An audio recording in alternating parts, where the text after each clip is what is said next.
Hola a todos, mi nombre es Ignacio Oulego, soy médico intensivista pediátrico en el Hospital de León, en España, y actualmente también soy el coordinador del grupo de trabajo de ecografía de la Sociedad Española de Cuidados Intensivos Pediátricos.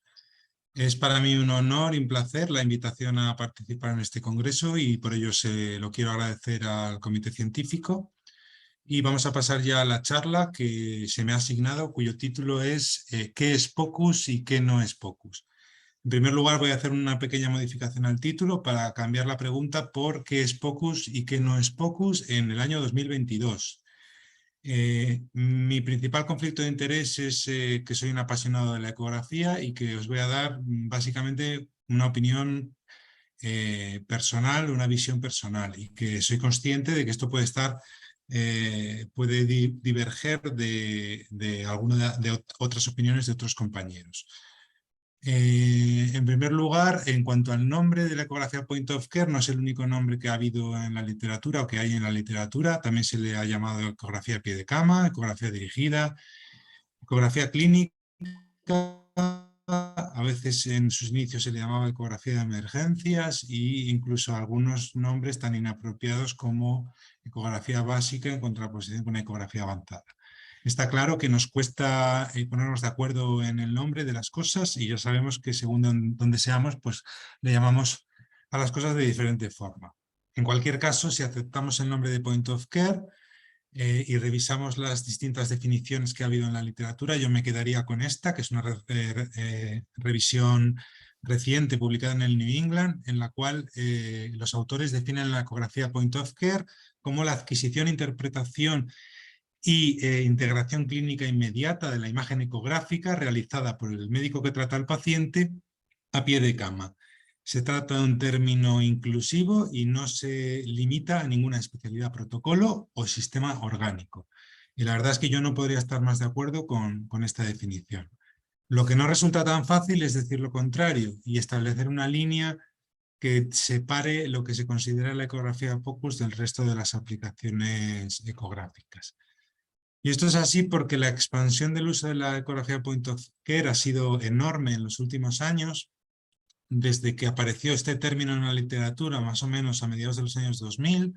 ha habido un crecimiento exponencial del número de publicaciones, sobre todo a partir del año 2010, sobre el uso de la ecografía, que han hecho que las fronteras de esta técnica pues, se hayan ido ampliando cada vez más. Y esto ha dado lugar a un cambio en el paradigma de la ecografía POCUS, que en mi opinión viene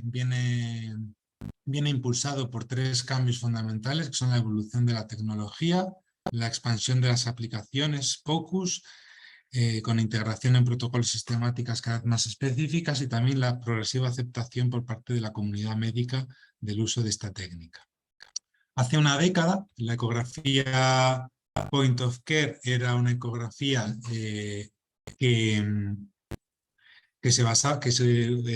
la cual se utilizaba fundamentalmente para procedimientos y diagnósticos, como en el paciente con una inestabilidad hemodinámica o cardiorrespiratoria aguda, y de ahí ha pasado más a una técnica que se ha cambiado para girar hacia la monitorización del paciente y también hacia el tratamiento ecoguiado. Como sabéis, una de las primeras aplicaciones y de las que siguen siendo más utilizadas de la ecografía Point of Care es la ecografía Point of Care cardíaca, en la cual se buscan una serie de diagnósticos rápidos sobre el mecanismo de la inestabilidad hemodinámica, como puede ser el taponamiento, el neumotórax, el fallo ventricular derecho con tensión, como en el caso, por ejemplo, de un TEP, una hipovolemia o un fallo sistólico como puede ser una miocarditis o una obstrucción en tracto de salida ventrículo izquierdo, como veis ahí en las imágenes. Pero hoy en día no nos conformamos con realizar estos diagnósticos a pie de cama y las preguntas que nos hacemos pues se han ido haciendo cada vez más complejas. Si inicialmente nos preguntábamos por qué está hipotenso el paciente, hoy en día nos preguntamos ya no eso, sino si va a responder a fluidos, por ejemplo, estudiando la interacción cardiopulmonar, ventilación mecánica, o si va a tener un problema con la ventilación mecánica, también con el estudio de la interacción cardiopulmonar, saber si existe un fallo ventricular derecho asociado a la ventilación mecánica, o podemos también medir el gasto cardíaco del paciente y ver los cambios que hay en función de los tratamientos que vamos haciendo. Más allá del corazón, también la monitorización hemodinámica se extiende a otros órganos, como por ejemplo el estudio de la perfusión esplácnica y de la perfusión renal. Podemos hacer un diagnóstico de daño renal agudo, con la ecografía a pie de cama, podemos ver un riñón, como en este caso, hiperecogénico, con mala diferenciación corticomedular, y hacer un estudio funcional de los flujos. De esa forma podemos responder a preguntas como ¿cuál es la presión arterial óptima del paciente? Y en función del flujo renal, como en este caso que os presento aquí, en el cual se ve un paciente con una perfusión renal muy mala, con un flujo retrógrado, indicando que la presión intrarrenal es superior a la presión diastólica, podemos ir eligiendo, cambiando las drogas vasoactivas y titulando las dosis de, en este caso, por ejemplo, de vasopresores en función de la mejoría del flujo renal. Además, también la ecografía de point of care nos permite guiar el tratamientos tan críticos como la RCP, y no solo detectar causas reversibles de parada, como pueda ser en este caso un tromboembolismo pulmonar abajo o un gran trombo en la mitral que obstruye la circulación, como también ver si lo que estamos haciendo durante la RCP está siendo efectivo, eligiendo la posición mejor para las compresiones torácicas, como veis ahí, aquella posición que consiga un vaciado efectivo del corazón, como incluso midiendo en tiempo real mediante modo M, como veis en la imagen de abajo, la profundidad efectiva de las compresiones y ver si debemos aumentar la presión durante la RCP. Toda esta evolución que os comento no sería posible sin una evolución de la tecnología. La tecnología ha evolucionado muchísimo, sobre todo en el aspecto de la portabilidad, la miniaturización de los dispositivos y también el abaratamiento, lo que ha hecho que esta tecnología se haya podido extender a prácticamente todas las especialidades médicas y a todos los ámbitos de atención del paciente. Otra de las evoluciones de la tecnología importantes, en mi opinión, es la simplificación y la automatización en la adquisición y medición de imágenes, sobre todo en la ecocardiografía esto ha sido muy importante. Ahora podemos hacer fácilmente mediciones automáticas, por ejemplo, del VTI para estudiar el gasto cardíaco, para estudiar la interacción cardiopulmonar, o incluso también mediciones muy rápidas en la propia consola del ecógrafo de parámetros como la fracción de eyección o incluso el strain ventricular. Esto evidentemente ha hecho que estas aplicaciones se hayan expandido, se hayan democratizado y hayan permeado a muchos ámbitos fuera propiamente de la cardiología. Incluso la tecnología sigue avanzando y puede que lleguen a desaparecer las sondas propiamente dichas. Ya se están desarrollando parches ecográficos, como este que veis aquí. Este está diseñado para un estudio simultáneo de la vena yugular interna y de la carótida, de forma que podamos ver los cambios en la precarga y en la eyección arterial de forma simultánea y podamos estudiar en tiempo real las respuestas hemodinámicas a maniobras como un test de elevación pasiva de piernas o, por ejemplo, una administración de un bolo de fluidos. Además de este cambio de paradigma hacia la monitorización hemodinámica y al tratamiento ecoguiado, también ha habido un cambio importante en el desarrollo de aplicaciones ecográficas que ya no solo sirven para el diagnóstico y la monitorización, sino que establecen el pronóstico y predicen eventos en el paciente crítico. Esto es muy cierto, por ejemplo, en el caso de la ecografía pulmonar. Del estudio básico de la semiología pulmonar se han desarrollado, por ejemplo, scores de aireación pulmonar que nos permiten de forma semicuantitativa establecer cuál es el grado de pérdida de aireación pulmonar en ese paciente y se han ido aplicando en distintas áreas y han ido generando una serie de evidencia que ha sido objeto de publicaciones en las revistas más relevantes de nuestra especialidad, como pueda ser el uso de la ecografía para guiar el tratamiento de la insuficiencia cardíaca, donde se ha visto que es mejor predictor de eventos que el manejo convencional, o por ejemplo en neonatología, cómo puede la ecografía pulmonar predecir qué niño va a desarrollar una broncodisplasia, o qué niño va a necesitar, va a fracasar la no invasiva y va a necesitar surfactante en el caso de los prematuros, o en el área o en la época de la pandemia, la ecografía pulmonar ha sufrido una gran expansión en cuanto a lo que es la estratificación del riesgo y la predicción de eventos en el paciente crítico con neumonía por COVID. Además de todo esto, ha habido una expansión de las aplicaciones en sí. Desde el ámbito puramente cardiorrespiratorio se han ido expandiendo las aplicaciones de la ecografía, por ejemplo, en la vía aérea, donde hoy en día es fácil comprobar en tiempo real si el paciente está correctamente intubado o hemos realizado una intubación exofágica, como veis ahí en el vídeo. También podemos elegir el tamaño correcto del tubo endotraqueal. Se ha visto que esto es mejor que las fórmulas que utilizamos en pediatría habitualmente, o podemos localizar la membrana cricotiroidea en caso de una vía aérea de emergencia, o en el paciente crítico podemos predecir si va a haber un estridor post-extubación, midiendo la diferencia entre las columnas de aire antes y después de deshinchar el balón del tubo endotraqueal. Otras aplicaciones que no son necesariamente de emergencia en la vía aérea puede ser, por ejemplo, en un niño que se presenta con una disfonía post-extubación, pues hacer el diagnóstico rápido, como es este caso de una paresia de cuerda vocal, y evitarnos, por ejemplo, hacer una endoscopia respiratoria. O también patologías tan pediátricas como la laringomalacia. Podemos ver en tiempo real la causa del estridor y demostrar, por ejemplo, el comportamiento dinámico del mismo en función de cómo se encuentra el paciente.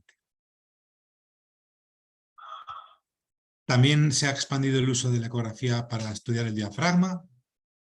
desde los usos más básicos como la observación de una paresia diafragmática o el estudio en modo M de la expulsión diafragmática, a métodos más sofisticados de valoración de la contracción del diafragma, de la atrofia que sufre durante la ventilación mecánica, de la utilidad que esto puede tener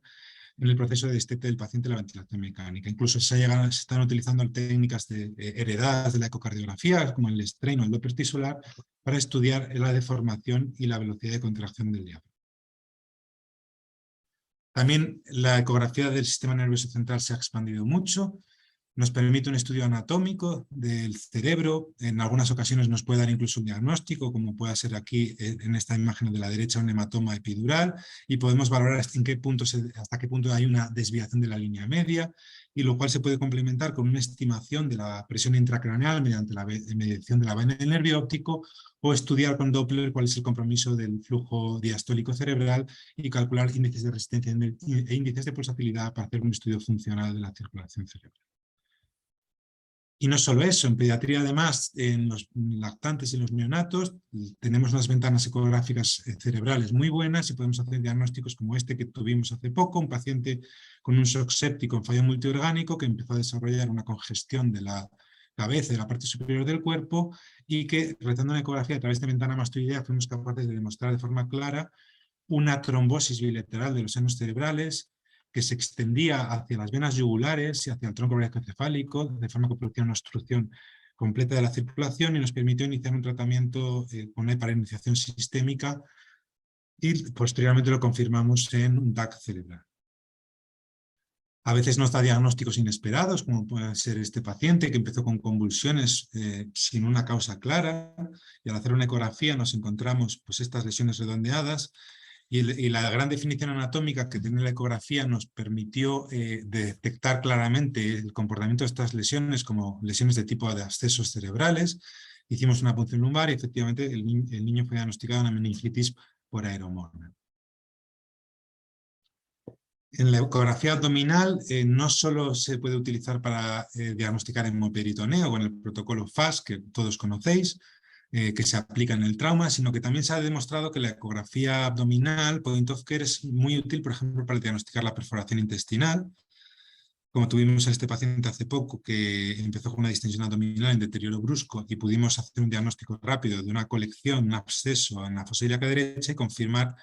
la presencia de un hemoperitoneo con este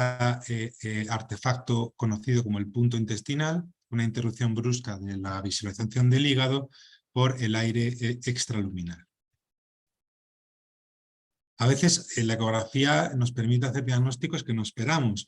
Este es un paciente que nos derivaron para hacer un drenaje pleural por un supuesto empiema que se había diagnosticado por ecografía, y al mirarle nos encontramos con esta imagen que no nos parecía compatible con un derrame pleural. Era una masa hipoecoica con ecos en su interior, una pared muy gruesa, y una cosa que nos llama mucho la atención es que se perdía la línea pleural en la parte más anterior de la lesión,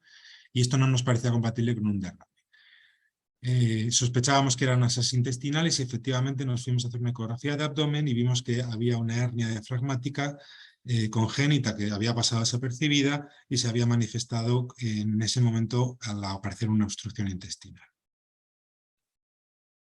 La ecografía point of care, una de las características y evoluciones que ha tenido es la integración. Hemos pasado de utilizar ecografías de órganos en concreto a integrarlas en protocolos diseñados específicamente para las necesidades de determinados pacientes, como puede ser el paciente traumático, el shock no traumático, el paciente con disnea, etc. Hay protocolos muy conocidos, como puede ser el RAS para la valoración del paciente con shock o el Blue Protocol para la valoración del paciente con disnea, pero se han desarrollado muchísimos protocolos cada vez más específicos, más dirigidos a poblaciones concretas, como puede ser el paciente con COVID, la embarazada en cuidados críticos o, por ejemplo, un protocolo para el paciente posoperatorio. En pediatría hay protocolos tan específicos como el protocolo SAFE en neonatos, donde además de hacer lo que haríamos en cualquier otro paciente, mirar si tiene tamponamiento, si tiene neumotoras de tensión, un derrame pleural masivo, etc.,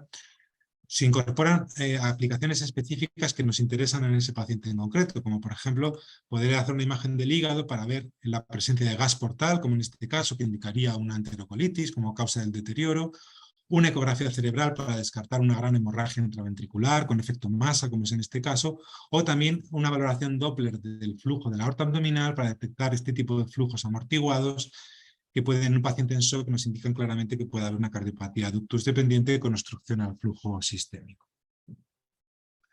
Todo esto ha hecho que la ecografía point of care cada vez es una técnica más aceptada en la profesión médica. Y hemos dejado atrás esa imagen, ¿no?, que había un poco antaño del médico que hacía POCUS como ese que el clínico que cogía cualquier ecógrafo que nadie quería y se ponía a intentar hacer ecografías, y que era visto un poco como algo primitivo por otros profesionales. Hoy en día el médico que hace POCUS hace una ecografía tan sofisticada como puede hacerla el cardiólogo o el radiólogo. Para ser un médico POCUS que haga ecografía hay que tener un enorme entrenamiento, entender mucha fisiología, mucha fisiopatología, y hoy en día yo creo que no hay distinción entre este tipo de profesionales.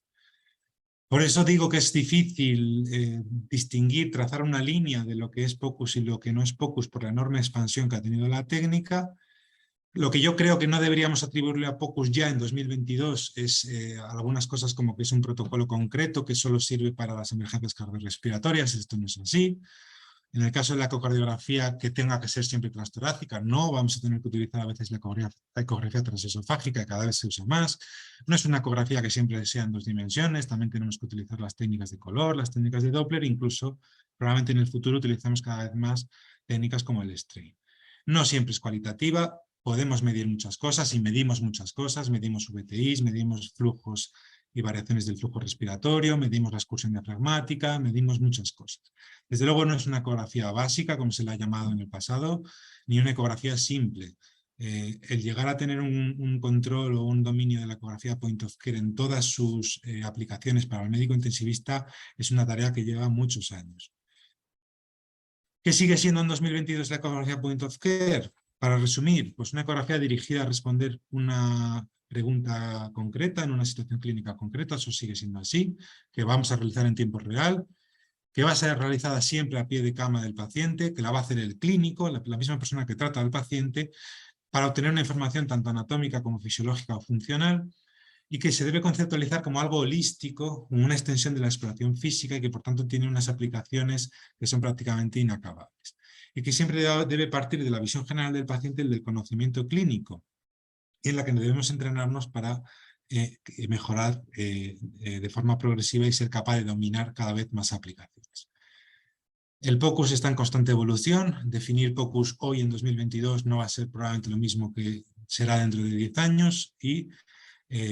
probablemente el futuro del POCUS vaya a depender de cómo avancen los cuidados, qué necesitamos hacer con POCUS, cómo avanza la tecnología, qué podemos llegar a hacer con POCUS, cada vez vamos a poder hacer más cosas, y en lo que compete al profesional,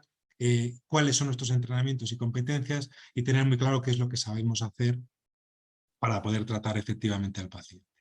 Pero desde luego, en mi opinión, y como diapositiva final de la charla, restringir o querer acotar el concepto de POCUS es poner puertas al mar. Esto es algo que no se puede parar, las aplicaciones son enormes y avanzan cada día, y creo que es algo que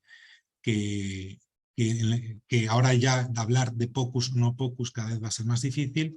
Y yo creo que la ecografía point of care ha llegado para quedarse y es una técnica esencial en nuestro día a día. Y muchas gracias a todos por la atención y espero vuestras preguntas en el turno de discusión.